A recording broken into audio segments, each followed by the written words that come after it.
인간은 다른 동물들과 비교했을 때 어느 것 한 가지도 내세울 만한 것이 없는 매우 열등한 존재입니다. 호랑이나 사자 같은 맹수들이 가진 날카로운 이빨도 없고, 독수리 같은 맹금류가 가진 날카로운 불이나 발톱도 없습니다. 치타처럼 빠른 속도로 달리지도 못하고, 새처럼 하늘을 날 수도 없으며, 물고기처럼 물속에서 생활할 수도 없습니다. 박쥐와 같은 초음파를 발사하는 능력도 없고, 올빼미나 부엉이처럼 야간 시력이 뛰어난 것도 아니고, 코브라처럼 자기 보호를 위한 맹독을 가진 것도 아닙니다. 인간이 가진 육체적인 조건을 보면 어느 것 하나도 다른 동물보다 우월하거나 뛰어난 것이 없다라는 말입니다. 그럼에도 불구하고 인간은 참으로 위대합니다. 인간은 과학, 기술, 문명을 통해서 모든 약점을 극복하고 오히려 자연과 모든 세계를 지배하고 있습니다. 특히 인간은 의학 기술의 발전을 통해서 그동안 불치병으로 알려졌던 질병들도 하나둘씩 퇴치해 가고 있습니다. 이제 의학은 치료가 아니라 예방 개념으로 바뀌어서 이미 인간 수명 100세 시대를 열어놓았습니다. 지놈 프로젝트, 게놈 프로젝트라고도 하죠.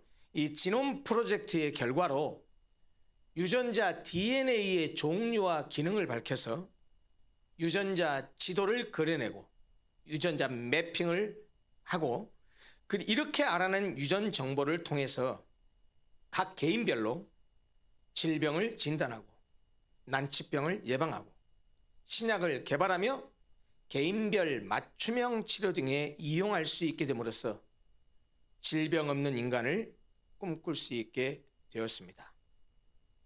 인간은 자신이 살고 있는 지구를 벗어나 이미 다른 행성에 발을 내디뎠습니다. 미지의 세계로만 알려져 있던 우주를 날아다니게 되었습니다. 우리는 지난주에 보았습니다. 지난 5월 25일 오후 6시 24분 누리호가 우주를 향해 힘차게 날아오르는 것을 TV 화면을 통해서 보았습니다. 누리호 발사가 성공했다는 좋은 소식을 들었습니다. 이제 우리도 세계 7대 강국, 우주 개발을 한 7대 강국 중에 그를 낄 정도로 엄청난 그런 국력을 가진 나라가 되었습니다. 요컨대 이렇게 인간은 엄청난 과학기술 문명을 통해서 과거에는 상상할 수 없는 문명들을 이루어냈다는 말입니다. 이제는 손바닥 안에 들어오는 스마트폰 하나로 거의 모든 정보에 접할 수 있고 생활의 모든 편리함을 누릴 수 있게 되었습니다. 인간은 과학기술의 발전을 통해서 과거에는 상상하지도 못했던 일들을 가능하게 했습니다. 이제 인간의 과학기술 능력은 거의 신의 경지에 도달한 것으로 보입니다. 이런 인간을 두고 어찌 위대하다고 말하지 않을 수 있겠습니까? 인간은 참으로 위대한 존재입니다. 인간은 만물의 영장임에 틀림없습니다. 그러나 우리는 문득문득 우리 인간이 얼마나 나약하고 초라한 존재인지를 깨닫습니다. 우람한 산과 광활한 대지, 그리고 망망한 바다와 같은 자연 앞에서 우리 인간은 초라함과 왜소함을 느낍니다. 휘몰아치는 번개와 폭풍, 엄청난 진도의 지진과 쓰나미로 인한 어마어마한 자연의 위력 앞에서 모든 것이 허물어지고 쓸려가는 것을 볼 때 인간의 무력함과 초라함을 느낍니다.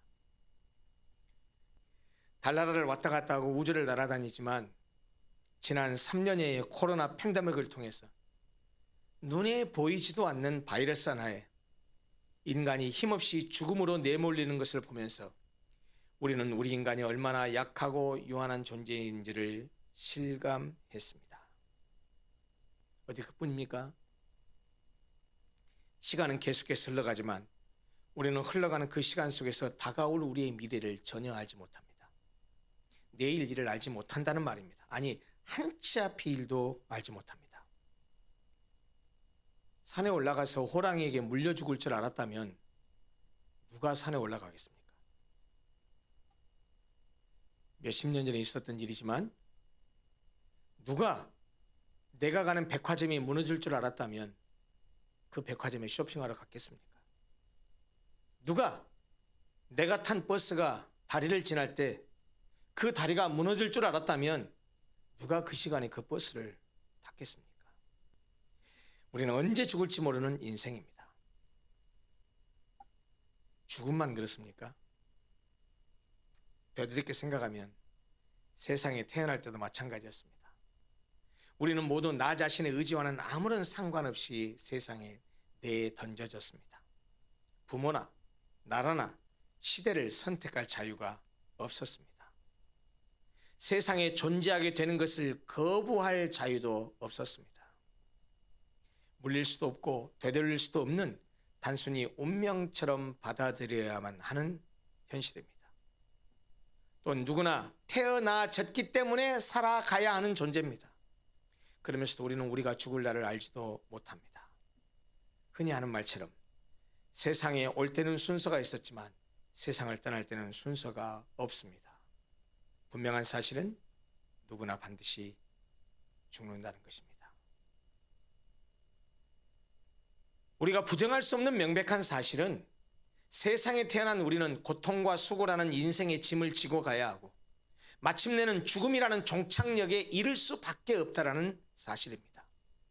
그래서 시편 90편 10절에서 모세는 이렇게 말했습니다. 우리의 연수가 70이요 강건하면 80이라도 그 연수의 자랑은 수고와 슬픔뿐이요 신속히 가니 우리가 날아가나이다. 영웅 호걸도 절세 가인도 죽음을 피해간 사람은 아무도 없습니다. 우리가 잘 알죠. 진시 왕제도 불로초를 구해서 죽음을 이겨버리고 했지만 그도 역시 한 무덤의 주인이 되고 말았습니다. 독일 하이데거는 그렇게 말했습니다. 인간을 정의할 때 뭐라고 말했냐? 인간은 죽음에 이르는 존재다. 네덜란드의 주에렌 케르케고르는 그렇게 말했습니다. 인간은 태어나면서부터 앓기 시작한 죽음에 이르는 병을 이기지 못하는 존재다. 인간은 태어나면서 고칠 수 없는 병을 앓고 태어난다. 그게 죽음에 이르는 병이라는 겁니다. 죽음은 마침내 우리를 삼켜버리고 한 줌의 흙으로 돌아가게 합니다. 사람이 한번 태어났으면 반드시 죽는다는 것은 유한한 생명체로서의 인간이 겪어야 될 필연적 운명입니다. 여러분, 이보다 더 큰 인간 존재의 유한함이 어디 있겠습니까? 그런데요, 이렇게 유한한 인간이 또 다른 위대함이 하나 있습니다. 그건 뭐냐면 이렇게 인간이 자신의 실존적인 유한함을 인식하게 되면요, 그 유한함에 대한 인식에서 그치지 않고 우리 인간은 그것을 극복하려고 합니다. 존재의 유한성에 대한 실존적 자각은 그것을 넘어서는 세계, 다시 말하면 종교와 신앙의 세계로 우리를 이끕니다. 그런 점에서 종교와 신앙의 출발점은 인간의 나약함과 무능력, 불완전함과 유한함에 대한 실존적 자각에 있다고 말할 수 있습니다.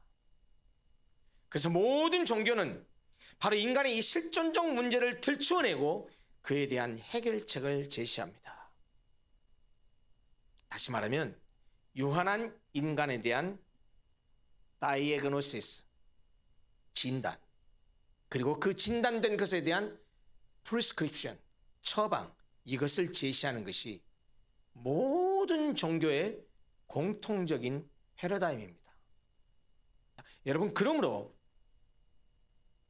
기독교를 이해할 때, 성경을 이해할 때 성경이 과연 우리 인간에 대해서 뭐라고 말하는지, 기독교는 인간에 대해서 뭐라고 말하는지, 성경이 기독교의 유한함에 대해서 무엇을 얘기하고 있는지, 그리고 그 처방책으로 무엇을 제시하는지를 분명히 알아야 됩니다. 성경이 뭐라고 말합니까? 성경은 전능한 창조자 하나님이 당신의 형상대로 인간을 창조했다고 말씀합니다. 하나님은 흙을 빚어서 인간의 육체를 만드시고 그 코에 당신의 생기를 불어넣어 주심으로써 하나님의 생명을 인간에게 주셨습니다. 그리고 바로 이 하나님의 생명으로 인해서 인간은 자기를 만드신 하나님과 인격적인 교통을 할 수 있게 했습니다. 인간이 하나님과 조우할 수 있고 인간이 하나님과 연결될 수 있는 것은 육체가 아닙니다. 하나님께서 주신 영적인 생명, 영혼입니다. 인간을 창조한 하나님은 우리의 행복을 위해서, 인간의 행복을 위해서 인간이 당신의 뜻을 따라 살기를 원하셨습니다. 그래서 인간과 인격적인 약속을 맺으셨습니다. 우리는 그것을 언약이라고 말하지요. 동산 중앙에 있는 선악을 알게 하는 나무 열매를 따먹지 말라고 계약을 맺었습니다. 따먹게 되면 반드시 죽을 것이라고 했습니다. 그런데 인간은 마귀의 깨움에 빠져서 피조물인 자기의 신분을 잊어버리고 자기를 지으신 하나님과 같이 되려고 교만한 마음에 하나님의 명령을 불순종해서 선악과를 따먹고 말았습니다. 그로 인해 인간의 본성 자체가 타락한 죄인이 되어버렸습니다. 영적인 생명을 잃어버렸습니다. 그래서 죄에 빠진 인간은 영혼에는 관심이 없이 그저 육체의 쾌락과 편안함만을 추구하는 그런 삶을 살면서 그것이 마치 인생의 목적인 것처럼 착각하고 살아갑니다. 돈, 명예, 쾌락, 인기, 출세를 위해서 양심까지 속여가며 온갖 죄악을 범하는 이유가 바로 이겁니다. 뭐요? 인간이 영적으로 죽어버린 결과라는 거예요. 하나님을 떠난 결과라는 거예요. 그러나 아무리 육체의 행복을 위해서 그런 것들을 추구하고 또 그것들을 모두 가지게 되었다고 해도 인간은 참된 안식과 평화, 진정한 행복을 얻지 못하고 또 다른 무엇을 갈망하며 방황하는 역설과 부조리에 빠집니다. 이것이 바로 죄에 빠진 인간의 저주받은 모습입니다. 인간이 그저 내가 하고 싶은 대로만 살다가 죽고 끝난다면 얼마나 좋겠습니까? 그렇게 살면 되니까. 그러나 죄송하게도 인간은 죽으면 모든 것이 끝나는 것이 아닙니다. 죽은 후에는 하나님의 심판이 있습니다. 성경은 이렇게 말합니다. 한 번 죽는 것은 사람에게 정하신 것이요 그 후에는 심판이 있으리니. 히브리서 9장 27절 말씀입니다. 한 번 태어나서 죽는 것은 마땅합니다. 또 죽음 후에 심판을 받는 것도 마땅합니다. 죄가 있는 사람은 죄값으로 영원한 지옥 형벌을 받습니다. 여러분, 세상에서 죄를 지면 어떻게 됩니까? 재판받고 형량대로 죄값을 치릅니다. 인생도 마찬가지예요. 우리가 산 인생의 결과대로 죄값을 치르는 것은 당연합니다. 만약 사람이 인생의 죄값대로 심판받지 아니한다면 어느 누가 바르고 의롭게 살려고 하겠습니까? 그런데 세상은 그러잖아요. 유전 무죄, 무전 유죄라고 하잖아요. 남의 등이나 처먹고 사는 사람이 떵떵거리고 사는 이 불합리한 세상이 죽음으로 모든 것이 다 끝나버린다면 얼마나 불합리합니까? 말도 안 되죠. 하나님을 볼 수도 없고 만질 수도 없어서 있는지 없는지 감각적으로 알 수 없지만 또 내세, 즉 천국과 지옥이 있는지 없는지 확인할 방법이 없지만 이런 평범한 진리를 생각해 보면 반드시 선악간의 심판하는 절대자 하나님이 존재해야 하고 천국과 지옥으로 상벌이 주어져야 한다는 사실은 명백합니다. 그런데 많은 사람들이 천국과 지옥이 있다면 착한 사람이 천국에 가고 악한 사람이 지옥에 가야 한다고 말합니다. 예, 언뜻 보면 좋은 기준처럼 보입니다. 쉽게 말하면 우리는 기독교는 예수 천당 불신 지옥이라고 말해요. 예수 믿어야 천국 가고 안 믿으면 지옥 간다고 말해요. 그런데 보통 사람 웃기고 있네. 예수 믿어도 개떡 같은 인간들 많더라. 예수 믿는 사람들 중에서 나보다도 더 악한 놈들 많더라. 그러니 그런 놈들이 천국 간다고 한다면 나는 그럼 예수 안 믿겠다. 진짜로 천국과 지옥이 있다고 한다면 착한 사람이 천국을 가고 못된 놈이 지옥을 가야지. 어떻게 못되게 사는데도 불구하고 예수 믿는다는 이유로 천국 가고 착하게 살아도 예수 안 믿으면 지옥 간다는 말이 되느냐? 그건 나는 못 받아들인다라고 말하는 사람들이 많습니다. 참 그 말이 합리적으로 들려요. 그런데 여러분, 예수 천국 불신족이 아니고 그것을 바꿔서 선인 천국 악인 지옥으로 바꿔서 생각해 보십시다.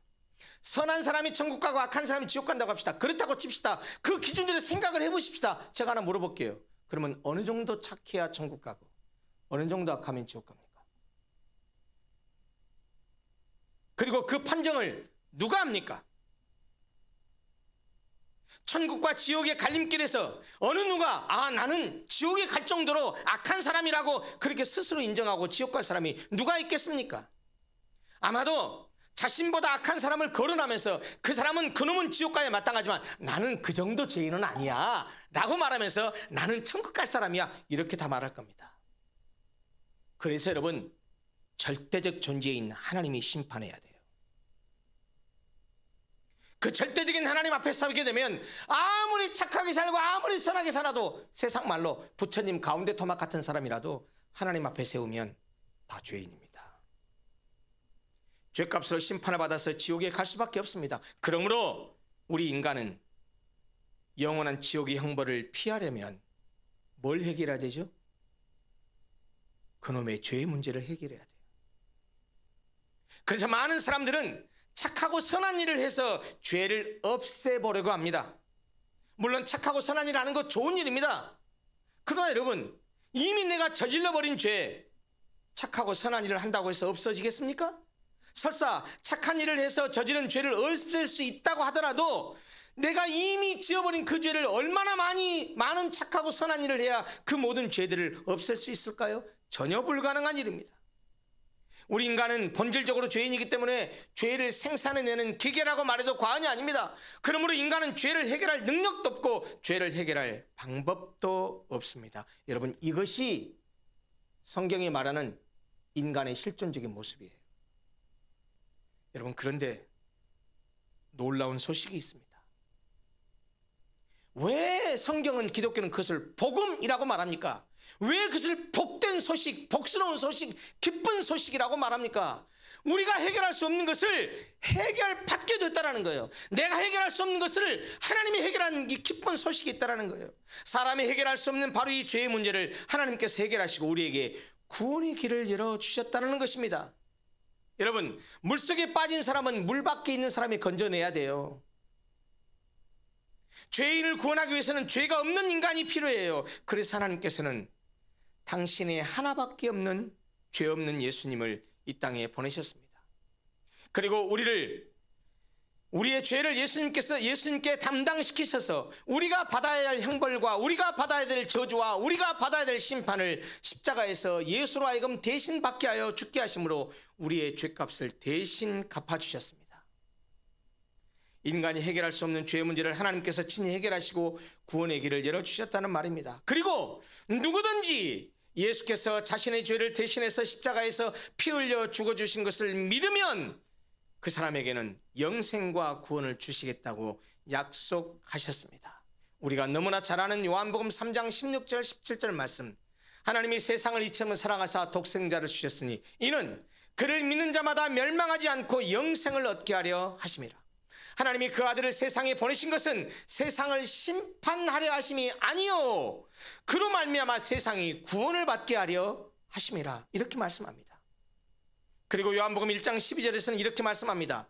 영접하는 자 곧 그 이름을 믿는 자들에게는 하나님의 자녀가 되는 권세를 주셨으니 교회에 열심히 다니면 11조 많이 하면 봉사 많이 하면 영생 주고 구원하겠다, 그런 말 성경 눈시껏 찾아봐도 없습니다.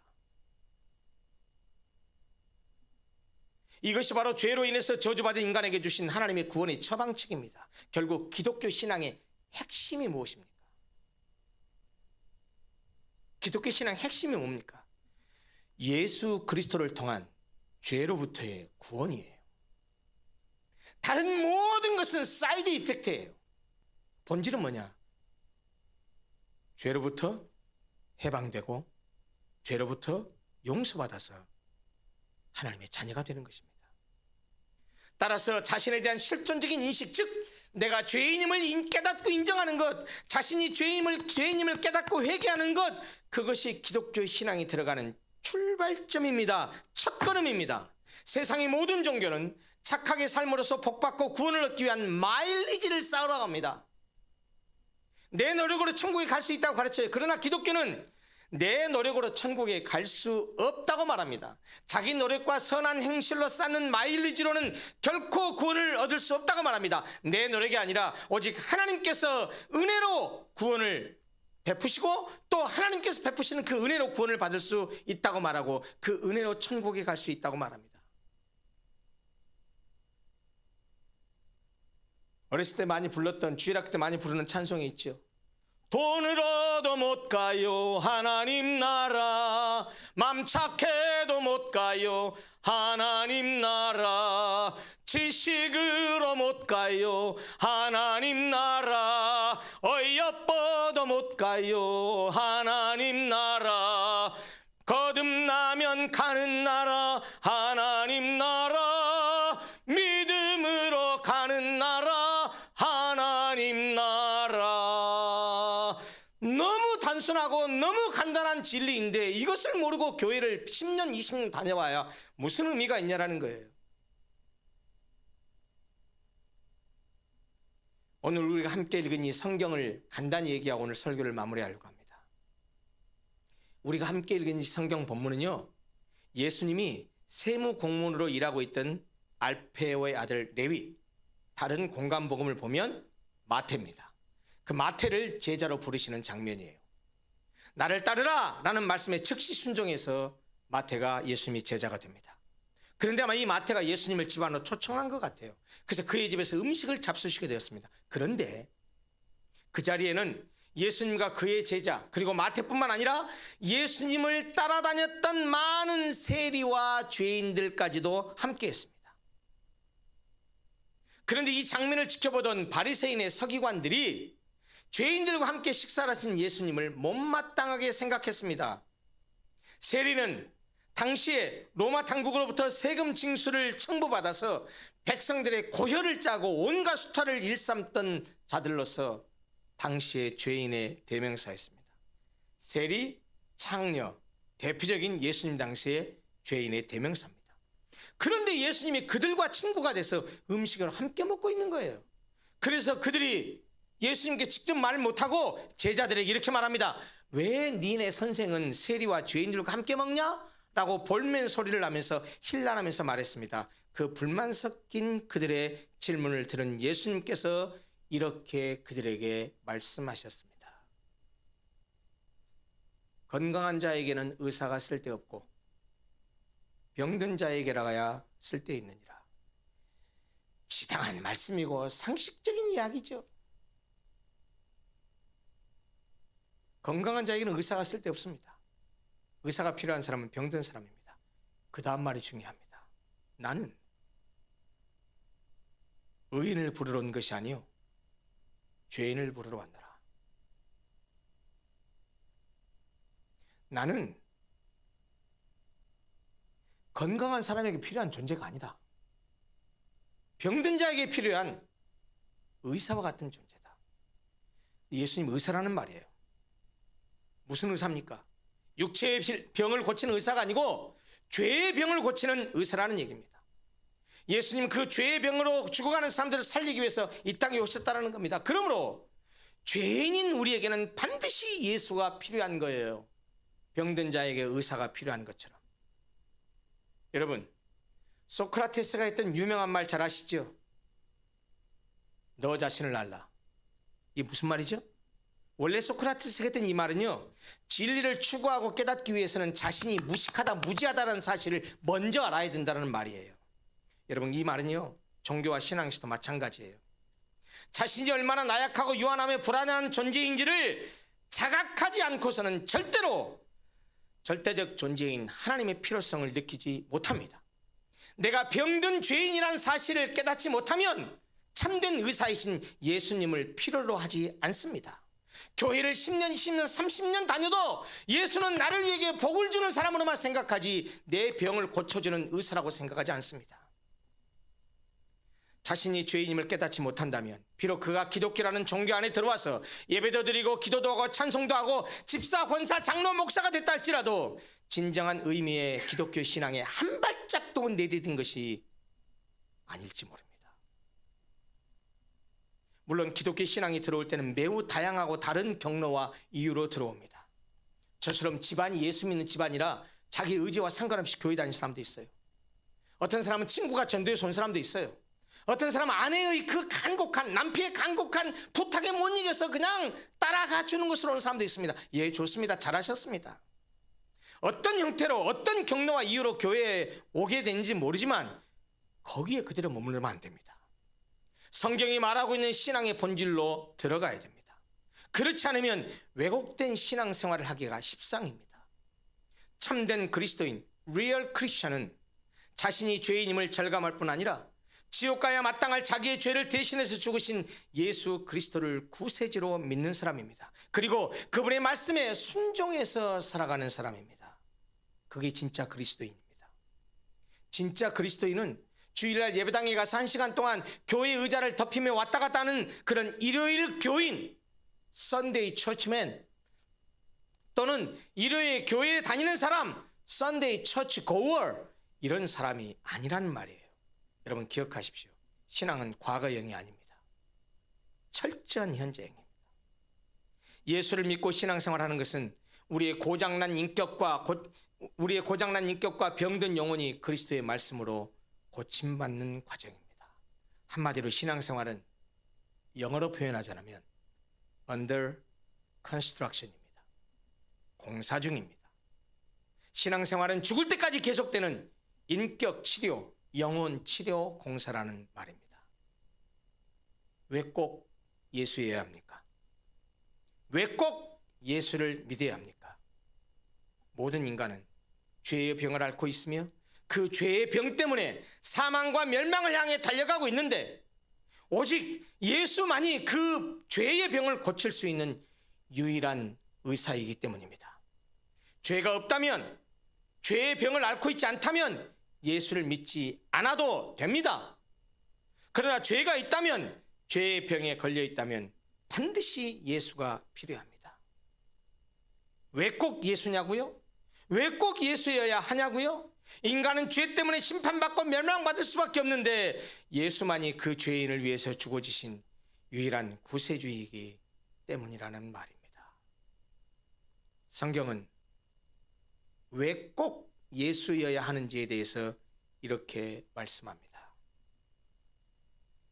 다른 이로서는 구원을 얻을 수 없나니 천하 인간의 구원을 얻을 만한 다른 이름을 우리에게 주신 일이 없음이니라. 사랑하는 성도 여러분, 교회를 다니는 것이 중요한 것이 아닙니다. 내가 누군지, 내가 믿는 예수님이 어떤 분인지, 하나님이 어떤 분인지, 성경이 우리에게 무엇이라고 말씀하신지를 알아야 되고 그 진리를 믿어야 합니다. 그렇지 않으면 교회를 아무리 뻔질나게 드나들어도 아무런 의미가 없습니다. 나는 4대째 집안에 예수 믿는 집안의 사람인데요, 그게 무슨 상관입니까? 나 교회 30년 40년 다녔는데요, 나 이래봬도 교회 집사, 권사, 안수집사, 장로인데요, 목사인데요, 그게 뭐 어쩌다는 얘기입니까? 성경은 말합니다. 죄인임을 깨닫고 두 손 들고 예수 앞으로 나오라고 말합니다. 예수가 우리의 죄를 고칠 수 있는 유일한 구원자라고 말합니다. 그 사실을 인정하고 그 주님을 받아들여서 말씀에 순종하면서 살아가는 사람, 그 사람이 진짜 그리스도인이요, 그 사람이 진짜 예수 믿는 사람입니다.